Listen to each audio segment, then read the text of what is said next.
ready? It's the Roundtable with me, Robert Bannon. Well, hey everybody, my name is Robert Bannon, and this is the Roundtable. And I love that you're here. Hi, hey, yep, it's me. How you doing? That face that pops up, that voice in the night. Well, I'm really excited about this very special edition of the Roundtable with the one and only headline-making superstar, genre-breaking trailblazer that is Dylan Mulvaney. So Dylan Mulvaney was on the books for a couple of weeks to do an exclusive interview with us here at the Roundtable to talk about her one-person show coming to Off-Broadway at the Lortel. And then I had a death in my family. We lost my grandmother. And we were not going to cancel the interview. So instead, we had a pinch hitter. So my cousin Adrian, who has been on the red carpets for me, if you follow the Roundtable, you have seen Adrian Garzillo out and about for me since I've moved to Detroit. She takes care of New York for me. She had the exclusive chat. She's been an ally and advocate for the trans and LGBT community from the second I've known her. And she has no one better to talk to Dylan than her. I think of my grandmother when I did this episode because my grandmother has always let me be me. She encouraged me listening to Liza Minnelli as a kid. We would talk about everything from drag to queer culture to Madonna. She knew how much I love Whitney Houston. She loved her hair and nails did and done. So Virginia, Grandma Verge, this one is for you.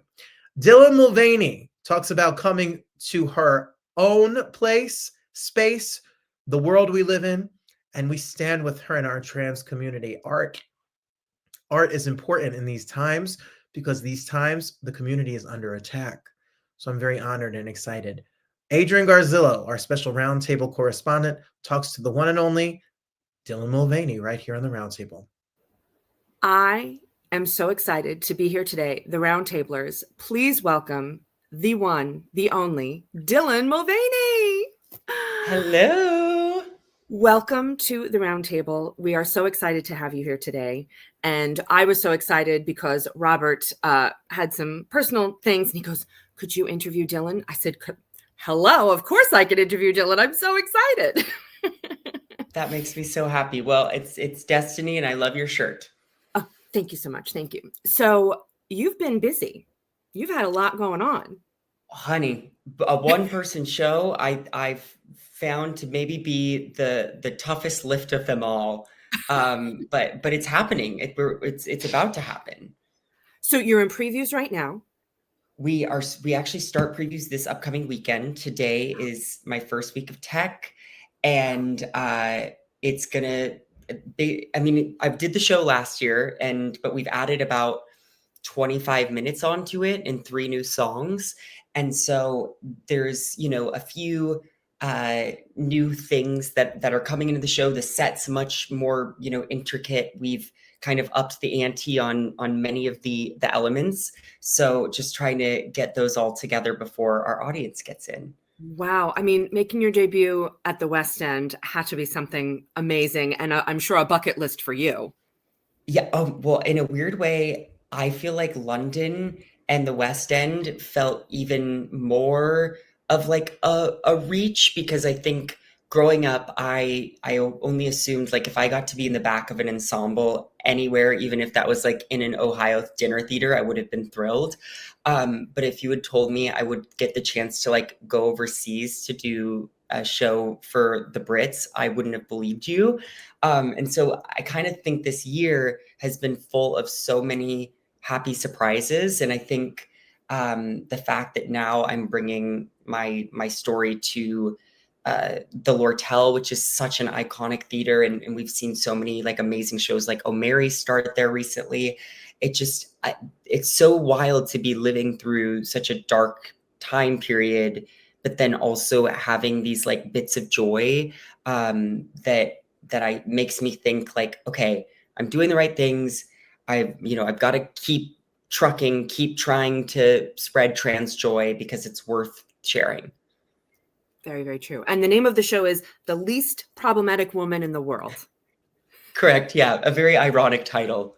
Yes. So tell me a little bit about how it came about. And also you've got all original music in this. Yes. There's 6 original songs. 4 are written by myself and Mark Sonnenblick, who wrote the music for K-pop Demon Hunters, which is, been quite a win for him this year. I've got a song with Ingrid Michaelson that we collaborated on. The opening number is written by Toby and Lucy, who wrote Six, the musical. And then Abigail Barlow, who wrote the Bridgerton musical, also wrote one of the songs with me. And it really was crazy to get to reach out to like all the people I've like fangirled over to see if they would want to do something, and they all said yes. So that, I think, has been one of the really fun perks of getting to build something from the ground up, is bringing all the people that you love into it. And the show, it's called The Least Problematic Woman in the World. It is sort of a crazy retelling of my relationship with my transness growing up, and also my relationship with the Catholic Church, because I grew up going to Catholic school for most of my life. And I feel like it's a really unique experience to be like battling, gender identity while also having the church and God be involved in sort of the storytelling of that. But I've found now that there's so many queer folks and trans folks who've had also similar experiences of like trying to step into their true authenticity, but like being told that their religion wouldn't accept whatever that is. And so I really do think whether someone is, in the queer community or not, they can find a way into the story. I love that. I think that's so important. And I'm excited to see that, even though it's slow, more information is coming out, more education is coming out, even though it's trying to be silenced. Right. We need more people to speak up and have that voice. And I think that's why it's so wonderful. I remember back in 2020, my sister's like, you have to join TikTok. And I'm like, oh, they're only young people dancing. I said, I'm in my 40s. I said, what are you, crazy? She goes, I'll watch Star Wars, because she's never watched it, because I love Star Wars. I've never watched Star Wars. Oh, Dylan. Oh my God, I'm going to have to do it for you. It's great. It's wonderful. Well, maybe take a pause on it right now, but you know what I'm saying. But so I said, okay, fine. And then I go on and I said, oh, there's a plethora of wonderful things on here. And I found you. And really? I found, yes. And, I'm scrolling through my For You page, and you popped up and I said, who is this person? I said, oh my gosh, the amount of joy of watching you every day, where, it was, day 105. And I said, this is so wonderful. And I said, it's such a simple thing, but the awareness. And I did want to ask you, were you ever, like, once you hit, like, you were like, oh my gosh, like, everyone knows who I am. Were you ever nervous or scared that, did I do the right thing by putting myself, out there like that? It's so interesting. I was just talking, thank you. First of all, I sometimes, because I was just in my apartment making videos with myself, like, it's so confusing to me of like, if I'm walking down the street and someone, tells me that they like feel like they know me, because it was so isolating in some ways. But kind of this idea of like, did I make the right decision by sharing it? And there's a part of the show towards the end of it where I start to kind of question whether or not this was the right thing to do, because a lot of trans people, go into their little cocoons and then they come out as this trans person, whether that's months or years later from their realizations. And for me, I remember that first day of being like, ooh, should I go into hiding or should I take people along for the ride? And I really did take people along for the ride, because I wanted to see if it was possible to like be, to be so early on and still find that acceptance. And I ultimately did, from a lot of good, wonderful people. But I think that now, looking back, I'm so much more private, just because I know how many people want to take that joy away. And so I think during a time like right now, where trans people are so under attack, I just want to make sure that whatever I'm putting out there can't be used against other trans people.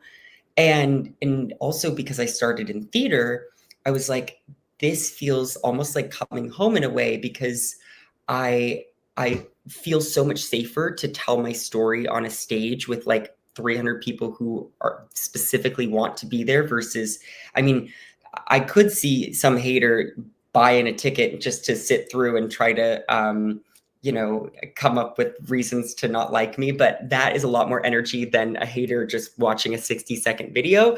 So Right. I really feel like during this kind of scary time when people don't know how to support trans folks, and if some trans folks aren't as comfortable like me to be making content about our journeys, that there are other ways to find us and connect with us, whether that's through books that we write or through this stage that we're doing. And I think that's something like oh my God, I'm doing The Drowsy Chaperone later in October with a huge cast of trans people at Carnegie Hall.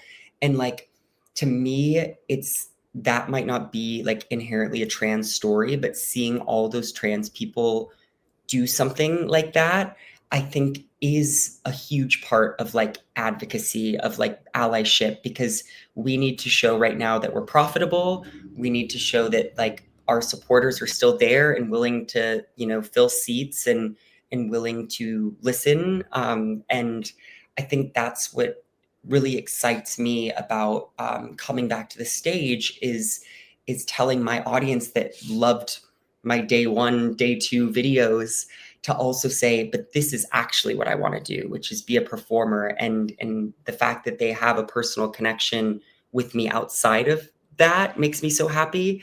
But it's almost like helping them see the real me in a fun way. Exactly. And I think it's so important. And I mean, I live in New Jersey. I grew up in the city, and I remember going to see, my first musical, which was Annie, on Broadway. I love it. It's just, there's just something about live theater and live music. And there's nothing like it, and I was probably like 5 years old, and that was it. I was like, I Completely. love this, let's do it again and again. But I think it's so important, especially for people who, I think they're scared, for people that don't know and say these horrible things. They are uneducated. And I don't mean like they don't know. Well, that's the story for another time, but like, just listen, and you don't always have to agree, but you could be like, okay, and go about your day. It's like, what are you doing that are bothering these people? It makes me very angry. My husband's like, don't get in trouble online. I said, okay. Because I get so angry because it's like, I have so many friends, in the queer community. And then I have some of my, my friends that I've had forever, their children are like, I'm not sure. I want to try this and I want to try that. Why not? As long as you're being safe, you're being careful, and their parents are supportive. And it's like, okay. And, and sometimes they're like, oh, I'm nervous, I'm afraid. And it's like, I love you. And that's why I think it's so important to be out there. And it's like, you can maybe be like, I don't understand or I don't get it, but you can be like, okay. And that's it. I just wish more people felt that way. I really think I actually saw Trevor Noah do a stand-up show in London a few months ago, and he talks about how like trauma plus time equals comedy. And I feel like so much of my past few years of transitioning has been quite traumatic just because of hate and backlash. But it's been enough time since like Beergate and certain events that I now feel like I can laugh about it in some ways, even though we are living through still so much trauma. And I think that's what I want to bring my audience, especially those who saw me online before, be like, now I can laugh about it. I want you all to laugh with me. And I think that humor is such a way to help teach people, because it's less intense, and it also is like it lets them into like the healing process with you. Right. So instead of pity, they actually like can empathize, because I find like the pity element of it to be a bit, I don't know, not it feels like one of a cheaper form of currency. But when it comes to like empathy, which feels very different than pity, that's where I want us to be able to have like honest conversations, and being able to tell a story and know that the audience isn't just victimizing me, but is like being able to see that I am kind of conquering these battles without feeling like guilty about it. I don't know. I just really think like a lot of the show is so stupid silly, and I think that is something that I want people to see from me after, you know, going to the White House to interview a president, or, you know, being talked about by all of these Congress people. Like, I want people to see that I still have that like stupid sensibility within me. Because that's part of who you are. Like, you know, you're a Yes. performer, you're an entertainer, and it's like, I don't have to be serious all the time. And I also think empathy, which is a beautiful word, empathy also leads to acceptance. And that's where we have to Right. go. And that's why I say, like, you don't always have to understand it, but if you can just empathize and be like, oh, okay, and then be like, okay, and then just be like, Yeah. leave us alone. That's really what it is. Just leave us alone. We Well, didn't do anything. I mean, I think about growing up in the theater, and like the shows that really like affected me as a young person were, you know, Rent. I remember seeing it like 6 times in San Diego at the Civic Center, and then Spring Awakening. And like even just seeing any sort of queerness was so exciting to me, and like really like almost felt more tangible to me than seeing real life queer people, because I could project myself into these characters. And so, you know, someone that might not be on TikTok even, or an older generation that doesn't know a trans person yet, but if they can see me on stage playing this heightened version of myself, which is a character in some ways, to live through that, I think that would be so exciting to me, the way that I did as a kid with Angel and Rent, or Ernst and Spring Awakening. And I am just so happy to like, because it feels like in the New York theater scene right now, there's been some like progression in getting trans representation up on the stage, but we have so long to go. So that's It is a what long I road. keep Yes. wanting to chip away at it. I love that so much. It's so fantastic. So what do you have any advice to the young, and I don't even just want to say queer community, but just to the young people out there, because, you know, it's a very scary time in our country, which, you know, on a daily basis, we don't know what's going to happen next. And it's just, I think it's all young people. If we can all just learn to accept one another and be like, oh, Mhm. you're you know, that's what I think is, if we can get to that, you know, and also when you're feeling down, you know, when you have those moments, what is something that you do that kind of picks you up and is like, okay, I'm all right, I can get through this day? Yeah, I think if I was to tell young people anything, it would be that you know yourself better than anyone else does. And that applies to your gender, your sexuality, your hobbies, your taste in music. And I think I spent a lot of my younger years looking to other people to tell me what to do, or to tell me that I was talented, or to tell me what to sing. And then the moments before my transition that really do stick out to me as like moments of pure authenticity were the moments where I actually said, no, this is what I want to do, to the people in charge. Specifically, you know, in college, being like finally allowing myself to sing female material, or finally taking a comedy class instead of Shakespeare. And so it's like, whatever it is, that little itch that you have, you need to follow it, because if you stop following that, it gets quieter, and it gets less easy to follow.